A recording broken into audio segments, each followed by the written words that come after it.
R.L. Hudson & Company is a major supplier of extruded and formed hoses for a variety of applications including fuel hoses, radiator hoses, and air hoses. We have 3 factories in Taiwan, China, and Malaysia that manufacture our hoses for us. Let's visit our China factory to learn more about the hose making process.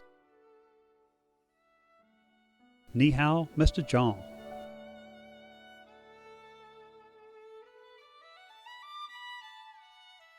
Our Chinese factory is located near Beijing. It is a very modern hose making facility.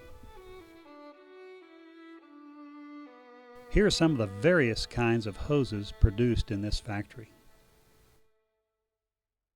High pressure hose assemblies with fittings are also available.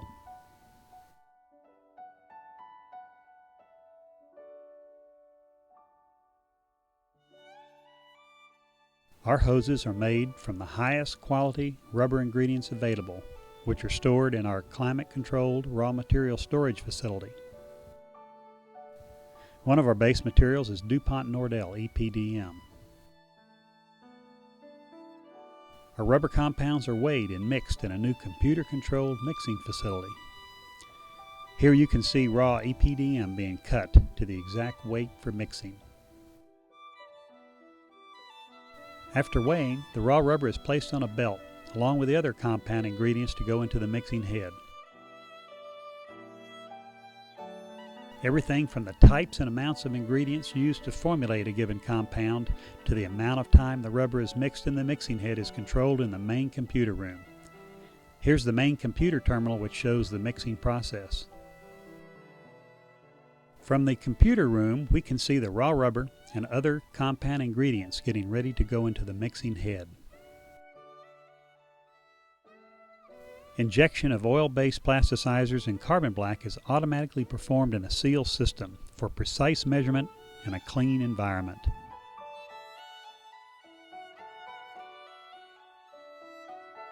Here's a view of the mixing head itself.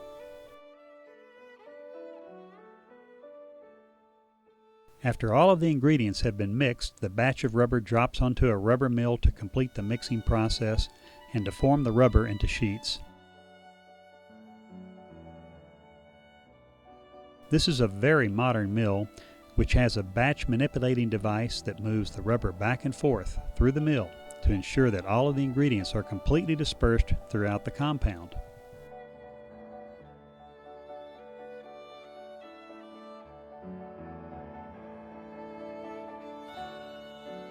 Once the rubber has been formed into strips, it is ready to be extruded and formed into hoses. The first step is to extrude the inner tube onto which a fabric reinforcement is added in a second operation.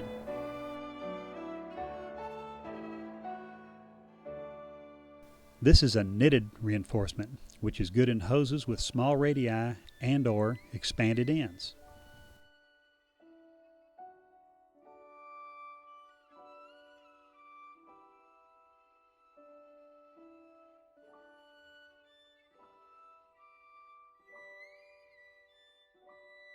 From the knitting head, the hose goes into a second extrusion head to have the outer cover applied. A laser measuring device checks to ensure that the hose is of the proper diameter. At this point, the hose is very hot, so it must go into a cooling bath so that it will not cure prematurely. From the cooling bath, the hose continues through a bath to receive a talc coating that prevents the uncured hoses from sticking together. The hose is then marked with a part number and whatever other information is required, such as cure date, country of origin, etc. After marking, the hose is cut to length.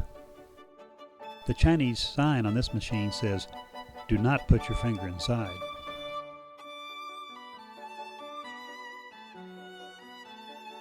Here's another extrusion line that is producing a longer 20mm hose.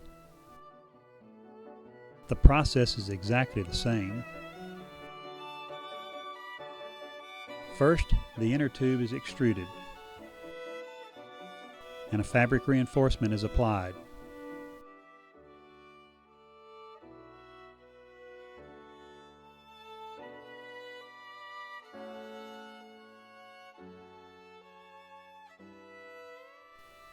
The outer cover is then applied. The hose is laser checked and goes into the cooling bath.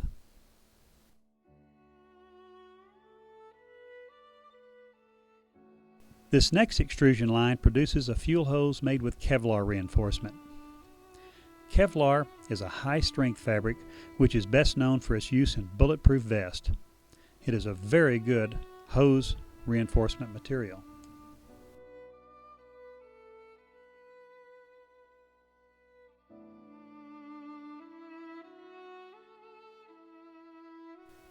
This is a Kuni machine made in Germany.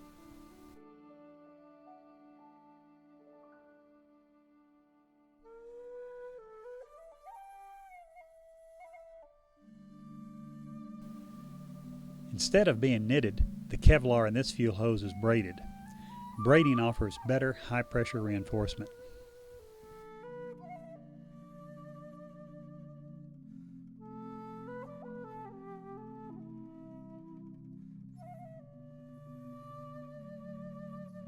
This fuel hose is being coiled onto a fixture that will go directly into an autoclave for vulcanization. This hose will be cured in a straight condition and will not be formed.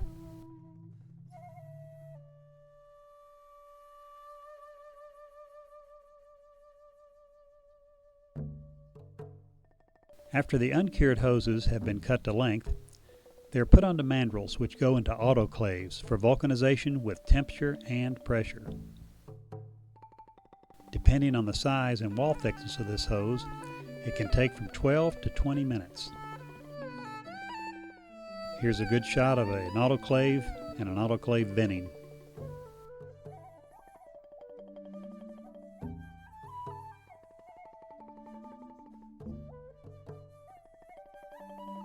After the hoses have been cured and formed to their proper shape, they must now be finished.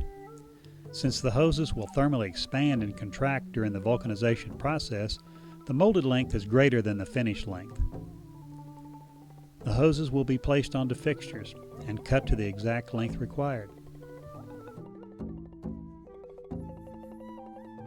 Here's a good shot of an expanded end hose. And here's a look at one of the finishing areas.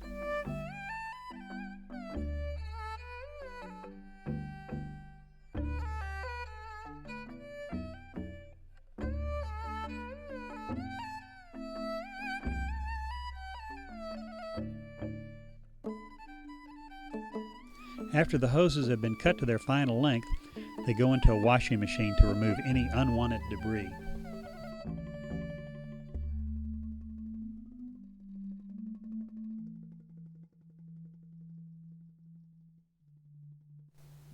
As you can see, this is a very large, modern factory.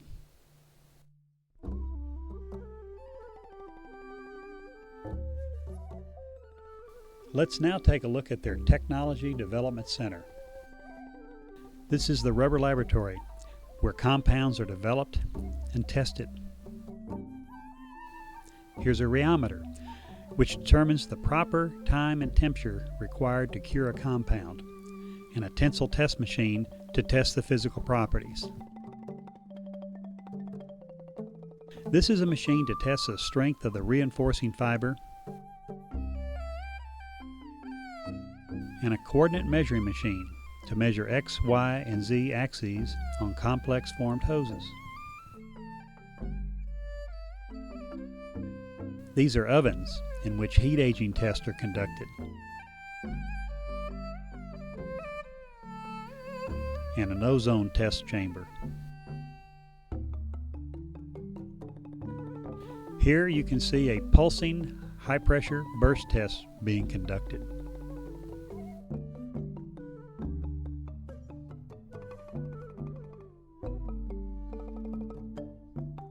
And this is another burst test machine. They also have a cold temperature box where hoses can be frozen and flexed to see how they perform in cold environments.